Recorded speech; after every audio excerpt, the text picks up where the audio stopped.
नाजरीन आदाब। Forefront news में आपका खैर मकदम है। मैं हूं अब्दुल समद। आज हम बात कर रहे हैं केरला स्टेट की, जहां पर फ्लड और लैंडस्लाइड जमीनों के खिसक जाने की वजह से रिलीफ और रेस्क्यू का काम पॉपुलर फ्रंट ऑफ इंडिया के वॉलंटियर्स ने जो कुछ किया, उस कारकर्दगी के बारे में हम आज बात करते हैं। केरला के कई डिस्ट्रिक्ट्स में जबरदस्त बारिश की वजह से जो तबाही मची हुई थी और साथ ही कई इलाके सैलाब यानी फ्लड जैसी सूरत हाल नजर आ रही थी। इस सूरत हाल में लैंडस्लाइड और बारिश की वजह से तकरीबन 26 से ज्यादा अफराद की मौत हो गई। बहुत सारे अफराद लापता हो गए।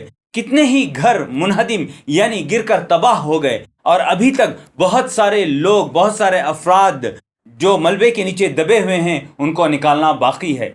इन हालात को देखते हुए पॉपुलर फ्रंट ऑफ इंडिया के वॉलंटियर्स यानी रजाकार केरला में सैलाब और लैंडस्लाइड आफात से निमटने के इमदादी कामों में मुकम्मल तौर से लग चुके हैं। ये वो तीसरा साल है जिसमें एक बार फिर केरला स्टेट इतने बड़े पैमाने पर आसमानी आफात का सामना कर रहा है, जिसका अंदाजा हम वहां की तबाही को देखकर ही कर सकते हैं। रियासत के मुख्तलिफ हिस्सों में तंजीम के रिलीफ और रेस्क्यू रजाकार बारिश से मुतासरा खानदानों की इमदाद और शेल्टर फराहम करने में जुटे हुए हैं। रियासत के मुख्तलिफ हिस्सों में तंजीम की जानिब से वॉलंटियर्स इमदादी काम और रिलीफ पहुंचाने में जुटे हुए हैं।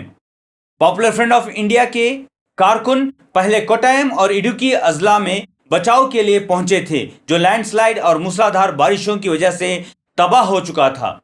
कोट्टायम और कोक्यार इलाकों में सैलाब से दबे हुए अफराद की लाशों को तलाश करने में उनकी कोशिशों को भी डिजास्टर मैनेजमेंट डिपार्टमेंट ने सराहा है।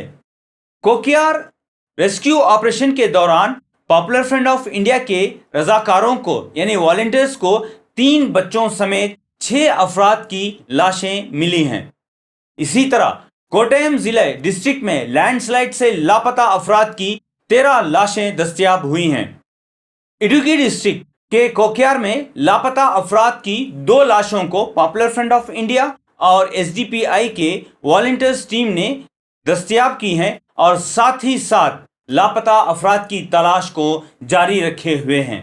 जब पॉपुलर फ्रंट ऑफ इंडिया के वॉलंटियर्स से इस रेस्क्यू और रिलीफ के बारे में सवाल किया गया, तो उन्होंने जवाब देते हुए ये बात कही है कि वो अपने मजहबी तालीमात की वजह से बहुत मुतासिर हैं, जिसमें ये बात बताई गई है कि इंसानियत की मदद के लिए सारी नाचाकियों को बालाए ताक रखते हुए हर वक्त हर किस्म की मदद के लिए आना चाहिए। ये इंसानियत की सबसे बड़ी खिदमत है। वो कहते हैं वो इसी बात से मुतासिर होते हुए अपने सारे आराम को ताक पर रखते हुए उन्होंने अपने आप को पूरी तरह वक्फ कर दिया ताकि लोगों की इमदाद कर सकें और लोगों के राहत रसानी के काम को अंजाम दे सकें। पॉपुलर फ्रंट ऑफ इंडिया ने यह बात बताई कि केरला के तकरीबन हर जिले में उनके रजाकार यानी वॉलंटियर्स को तायीन कर दिया गया है, यानी उनकी वहां पर मुकर्ररी कर दी गई है ताकि वो राहत रसानी का काम बिला मजहब और मिल्लत जो है काम अंजाम दे सकें। और तंजीम ने ये बात भी बताई है कि उनका इमदादी काम भी शुरू हो चुका है। नाजरीन, इसी तरह की अहम खबरों को देखते रहने के लिए आप फोरफ्रंट न्यूज़ को देखते रहिएगा। आदाब।